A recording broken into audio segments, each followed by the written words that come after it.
Paper की unit का नाम है सीखना, बुद्धि और अभिप्रेरण। क्या टॉपिक है, बहुत मस्त, मज़ा आएगा भाई आज। चलिए तो शुरुआत करते हैं। देखो मेरा टारगेट क्या है कि आप लोग हर प्रश्न को पढ़ के जाएं ताकि बाद में कोई दिक्कत नहीं आए। और आप लोगों के लिए अभी से ही पढ़ना स्टार्ट करना है, पढ़ने की लत लगानी है, अपने आप को पॉजिटिव रखना है, आलसी नहीं होना किसी भी कंडीशन में।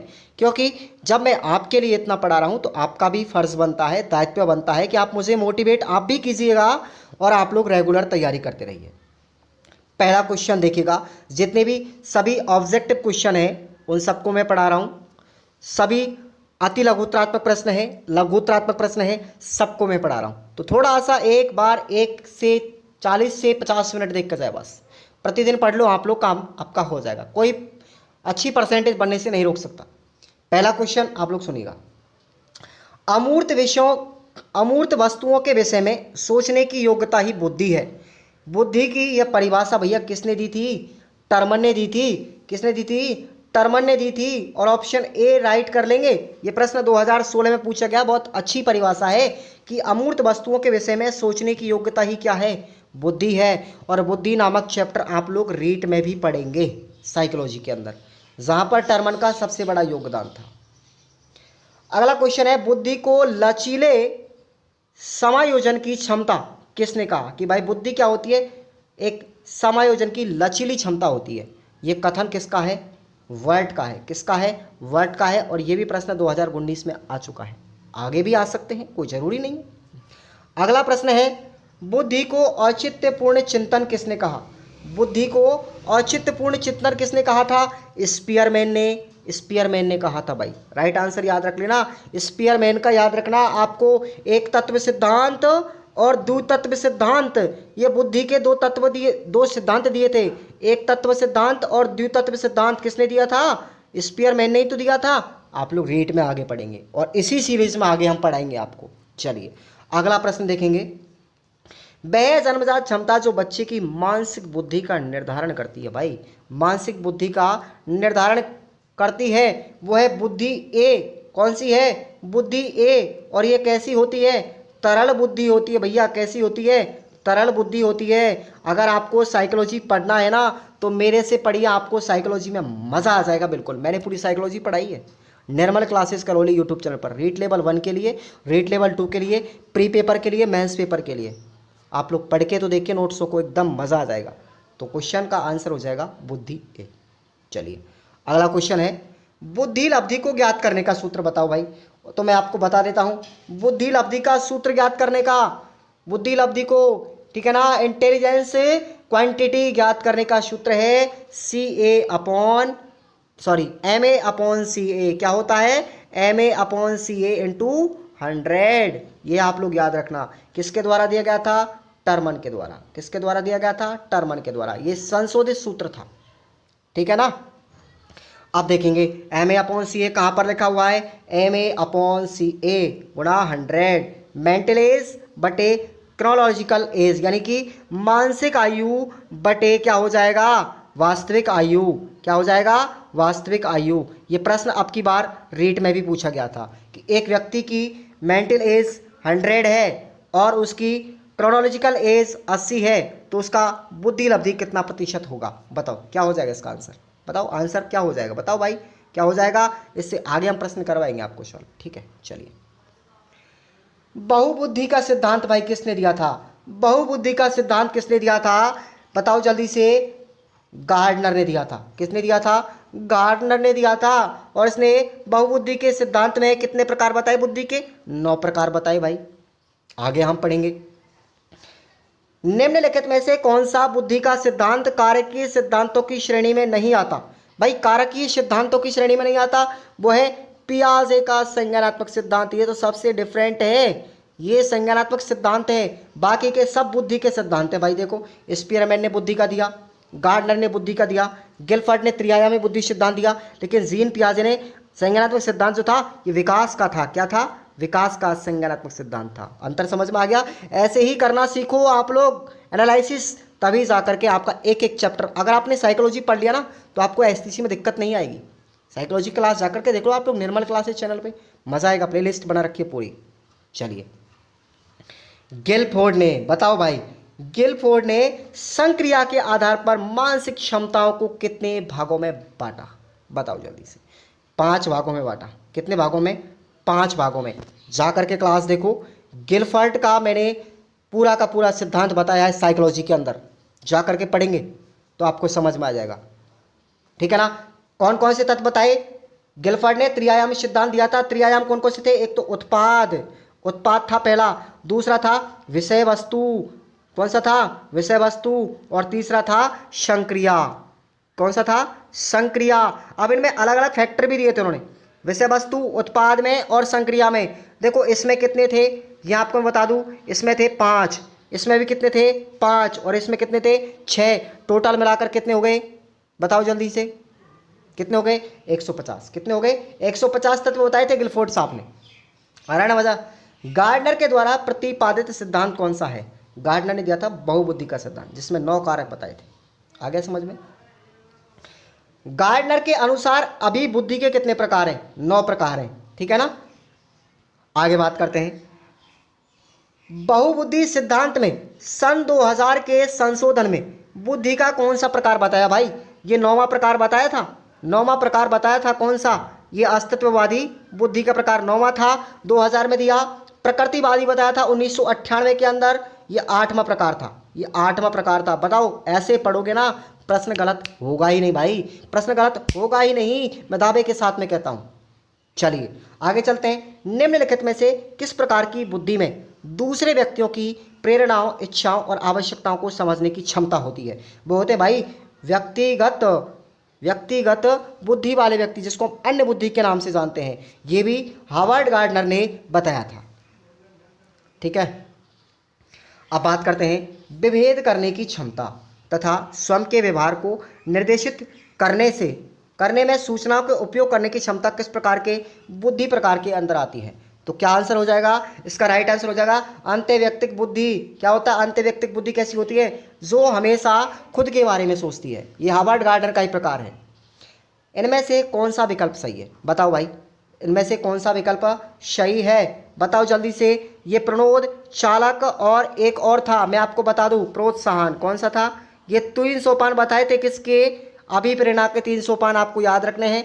पहला, अभी हम क्वेश्चन पढ़ेंगे कि जो अभिप्रेरणा के विकल्प हैं, अभिप्रेरणा के जो चरण हैं वो कौन कौन से हैं, उनका ऑर्डर बताइए, आगे हम पढ़ेंगे। अगला क्वेश्चन है, निम्नलिखित में से किसके अनुसार अभिप्रेरणा एक भावात्मक क्रियात्मक कारक है? तो ये बताया था जेम्स ड्रेवर साहब ने। बहुत बढ़िया। आगे बात करते हैं। लो भाई, क्वेश्चन आ गया, अभिप्रेरणा की प्रक्रिया में 3 चरणों का सही क्रम बताओ। अभिप्रेरणा के 3 ही तो चरण होते हैं, 3 ही सोपान होते हैं, उनका क्रम आपको याद रखना भाई। किसने दिया था ये? अभिप्रेरणा एक सुमार्ग है, ठीक है ना, एक स्वर्ण मार्ग है। ये परिभाषा किसने दी थी? मैं आपको बता देता हूँ, स्किनर साहब ने बताई थी। किसने? स्किनर साहब ने बताई थी। देखो बहुत लेवल से पढ़ा रहा हूँ मैं, हालांकि आवश्यकता, उसके बाद प्रणोद, उसके बाद प्रोत्साहन, ये 3 सोपान क्रम वाइज है भाई अभिप्रेरणा के। अगला क्वेश्चन, निम्नलिखित में से अभिप्रेरणा का कौन सा सोपान बच्चे को लक्ष्य की ओर आकर्षित करता है? कौन सा करता है?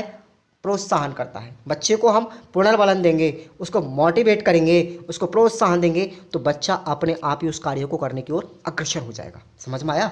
आगे बात करते हैं।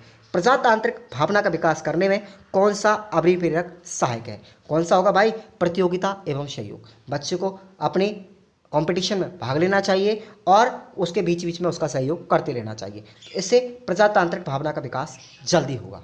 आया समझ में? चलिए लाइक कर दीजिए भाई, अब लाइक कर दीजिए। और अब प्रश्न पूछ रहा हूं मैं आपसे, सर्वप्रथम कौन सा बुद्धि परीक्षण विकसित किया गया था और ये किस प्रकार का बुद्धि परीक्षण था? देखो अगर ये यूनिट है ना, पूरी साइकोलॉजी भरी पड़ी हुई है, पूरी यूनिट में साइकोलॉजी भरी पड़ी हुई है, क्योंकि इसमें बुद्धि को पढ़ेंगे भाई, पूरा बुद्धि पढ़ेंगे। अगर आपने बुद्धि का चैप्टर मेरा साइकोलॉजी का पढ़ लिया निर्मल क्लासेस करौली पर, तो इस यूनिट को नैया पार हो जाएगी आपकी। बहुत विस्तार से पढ़ाया है।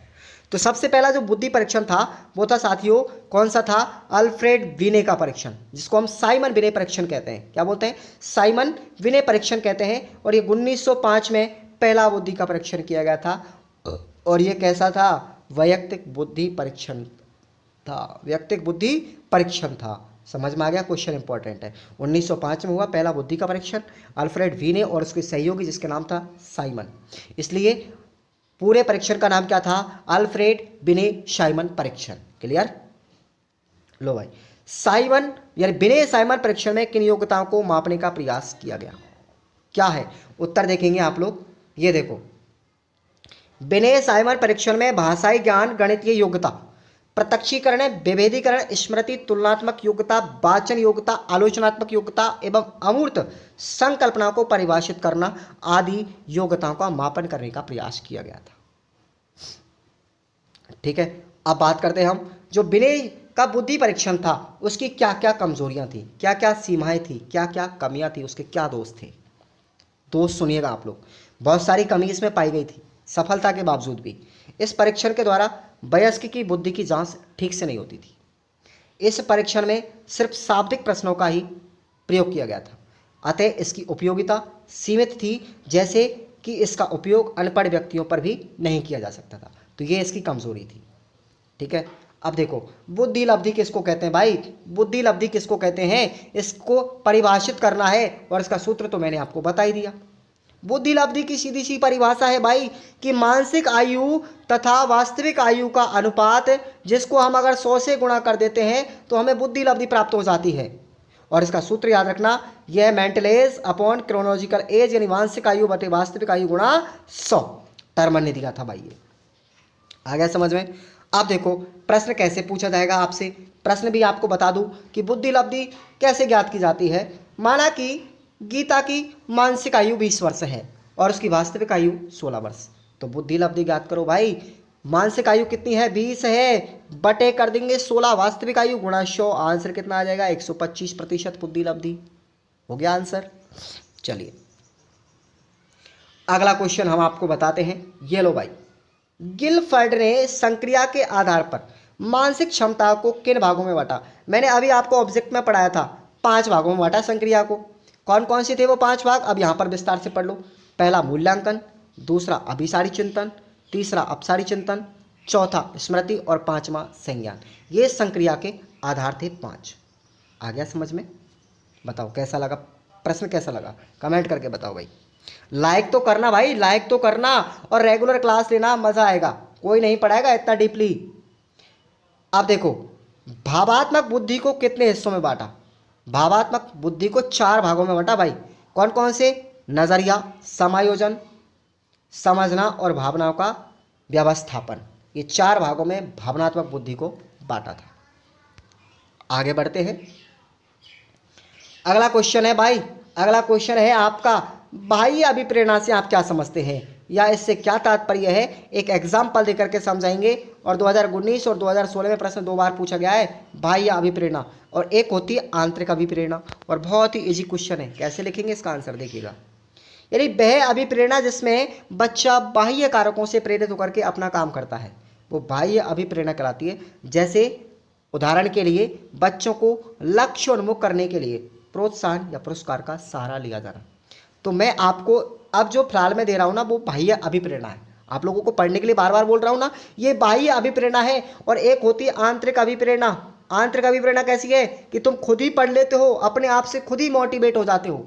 वो आंतरिक अभिप्रेरणा है कि अपने अंदर जुनून की आग भड़कना, खुद व्यक्ति अपने आप में संकल्प लेकर किसी काम को करता है ना, वो होती है आंतरिक अभिप्रेरणा, खुद से मोटिवेट होना। जबकि बाह्य अभिप्रेरणा किसी बाहरी कारक से अभिप्रेरित होकर काम करने की ललक या लगन क्या कहलाती है? बाह्य अभिप्रेरणा कहलाती है। समझ में आ गया ना? जिंदगी भर नहीं भूलोगे, इस तरीके से पढ़ाऊंगा मैं आपको। बच्चों को आंतरिक अभिप्रेरणा तथा बाह्य अभिप्रेरणा की आवश्यकता क्यों पड़ती है भाई? क्यों पड़ती है कि बच्चों को समय समय पर समस्याओं का समाधान नहीं कर पाते। बच्चे क्या होते हैं, स्वयं अपनी समस्याओं का समाधान नहीं कर पाते, इसलिए उनको बाह्य प्रोत्साहन देना पड़ता है। बाहर से उनको सिखाया जाता है, मोटिवेट किया जाता है, भाई सीखो, पढ़ो। इसी प्रकार जब उसे सीखने में कोई समस्या आती है तो उसके अतिरिक्त हम बाह्य अभिप्रेरणा के माध्यम से उसको पढ़ने पर बल देते हैं, उसको सीखने पर बल देते हैं, जिससे कि वो सीखना चालू कर देता है, वो प्रेरित हो जाता है। तो ये काम कौन करती है? आंतरिक अभिप्रेरणा और बाह्य अभिप्रेरणा। समझ में आ गया? अब बात कर लेते हैं एक बार आंतरिक अभिप्रेरणा क्या है। मैंने वैसे तो आपको बता दिया। भाई आंतरिक अभिप्रेरणा जो है उसका मतलब है बच्चों में निहित वो आंतरिक शक्ति जो उसके व्यवहार को अंदर से जागृत करती है और अपने लक्ष्य प्राप्ति की ओर ले जाती है। यह शक्ति लक्ष्य प्राप्ति तक बच्चे में विद्वान रहती है। स्वयं खुद अपने आप में बच्चा मोटिवेट होता है तो बच्चा स्वप्रेरित होता है। और इस बाह्य अभिप्रेरणा के स्रोत, आंतरिक अभिप्रेरणा के स्रोत क्या है? एक तो होती है प्रशंसा, प्रतियोगिता एवं सहयोग, सफलता, असफलता, नवीनता। आप लोगों ने सुना होगा कि भाई बच्चे बहुत से असफल हो जाते हैं ना, तो कुछ बच्चे असफलता से भी काफ़ी अभिप्रेरित हो जाते हैं कि अब की बार फेल हो गया, अब की बार बैक लग गई तो नेक्स्ट टाइम मैं इसको बैक को जरूर सही करूँगा, बैक निकाल के रहूँगा। फेल हो गया कोई बात नहीं, अगली बार मैं फिर पास होऊंगा, मतलब हम हारेंगे नहीं। इस तरीके की जो जुनून की आग होती है ना व्यक्ति में, वो आंतरिक अभिप्रेरणा का उदाहरण है भाई। समझ में आया? चलिए देखो, थोड़ा मेरा स्पीड बोलने का ठीक अच्छा नहीं है, लेकिन फिर भी आपको मैं पढ़ाने की कोशिश कर रहा हूँ। आप क्वेश्चन देखो भाई, बुद्धि की सीखने में क्या आवश्यकता है, क्या योग्यता है, क्या भूमिका है? बुद्धि सीखने में क्या महत्वपूर्ण भूमिका निभाती है? तो सुनिएगा, बुद्धि समस्याओं को हल करने की एक योग्यता होती है, किंतु यह साधारण रूप से एक इकाई रूपी शक्ति नहीं है। यह क्रमबद्ध ऊपर की ओर बढ़ने वाली सीखने की योग्यता है। बाद की योग्यताएं सबसे पहले वाली योग्यताओं को अपने मन में समाहित करती रहती है। मस्तिष्क का विचार एक महान सूचनाकर्ता के रूप में समझा जा सकता है। यह किसी में तनाव द्वारा बनाए हुए कंप्यूटर से भी कहीं अधिक जटिल होती है। सूचना इसमें ध्वनि, दृष्टि, स्पर्श, गंध तथा स्वाद जैसी भेजी जाती है। मस्तिष्क इस बड़े भंडार को संकेतों में परिवर्तित कर देता है, जो तार्किक ढंग से संगठित किए जाकर के समस्याओं को सुलझाने के उद्देश्यों को प्राप्त करने तथा अर्थपूर्ण जीवन के लिए उपयोग किए जाते हैं। इस प्रकार हम कह सकते हैं कि बुद्धि सीखने में अपनी महत्वपूर्ण भूमिका निभाती है। अगला क्वेश्चन देखिए भाई, अब हमारा आता है विनय साइमन जो परीक्षण था उसके अलावा और कौन कौन से बुद्धि के परीक्षण हुए? बहुत हुए। कौन कौन से हुए? एक बैचलर वेले ब्लू मापनी का भी परीक्षण हुआ था, या इसके बारे में आपसे अलग पूछ सकता है। इंपॉर्टेंट प्रश्न है, स्टार लगा लीजिए भाई, नहीं जाए एग्जाम में, कहीं रह नहीं जाए प्रश्न, याद कर लेना इसको, ठीक है ना? कि बैचलर ब्ले बेलू मापनी क्या है भाई, ठीक है ना? ये आपको याद रखना है, प्रश्न याद रखना है। उत्तर आप सुनिएगा, आप लोग उत्तर क्या है सुनिएगा। बैचलर का बुद्धि परीक्षण बैचलर ने बच्चों एवं वयस्कों की बुद्धि मापने के लिए अलग अलग परीक्षण तैयार किए, जो बैचलर बेले ब्लू मापनी कहलाते हैं।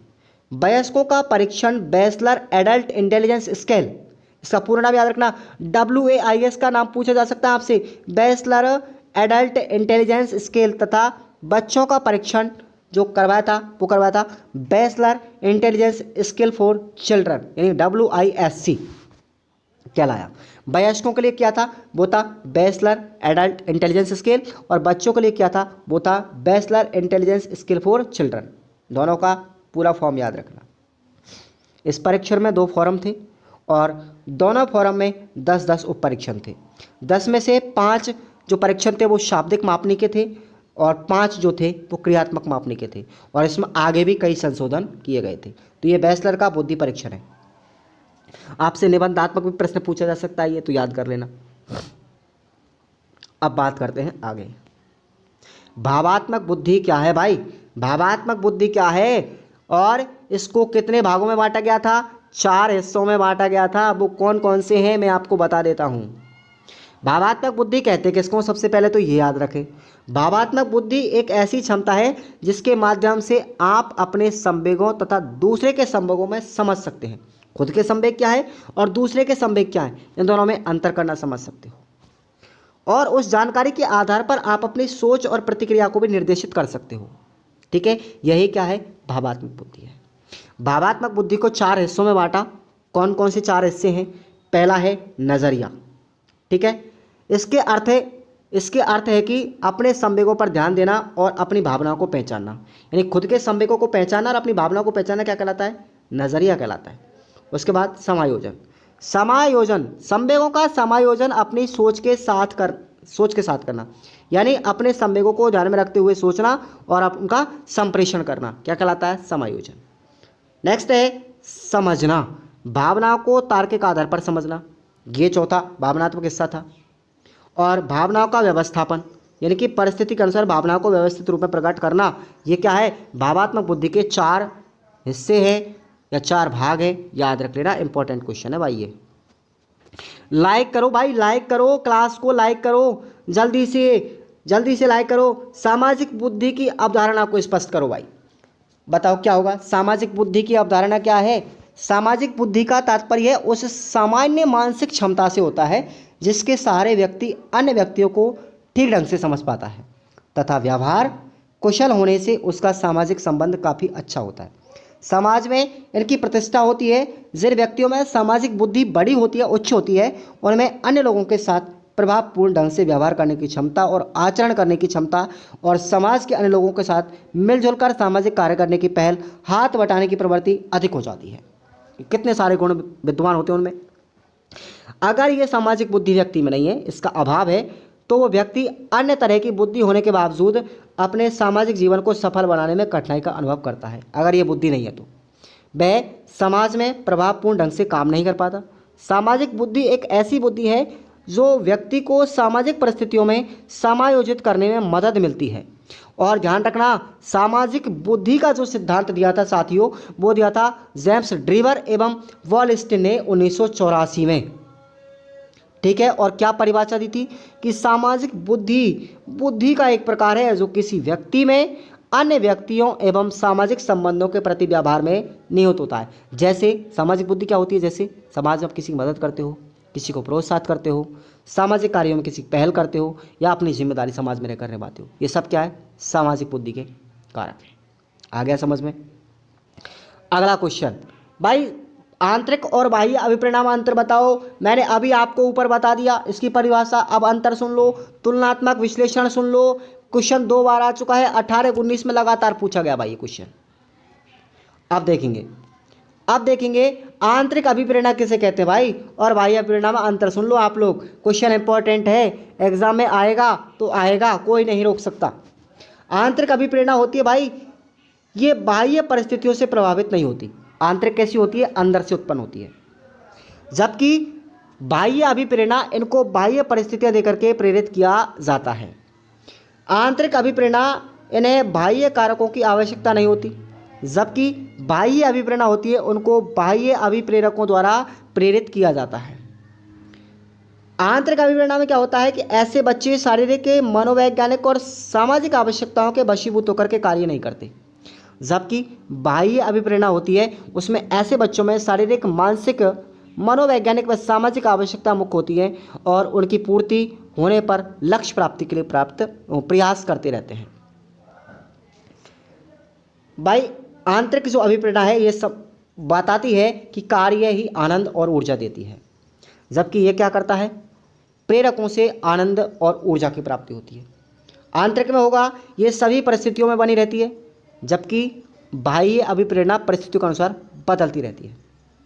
आंतरिक अभिप्रेरणा लक्ष्य केंद्रित होती है, जबकि बाह्य अभिप्रेरणा लक्ष्य केंद्रण में प्रेरकों का महत्वपूर्ण योगदान रहता है। प्रेरक इंपॉर्टेंट होते हैं भाई, बाह्य जो कारक हैं वो बाह्य फैक्टर जो होते हैं, एक्सटर्नल फैक्टर, वो इंपॉर्टेंस ही रखते हैं।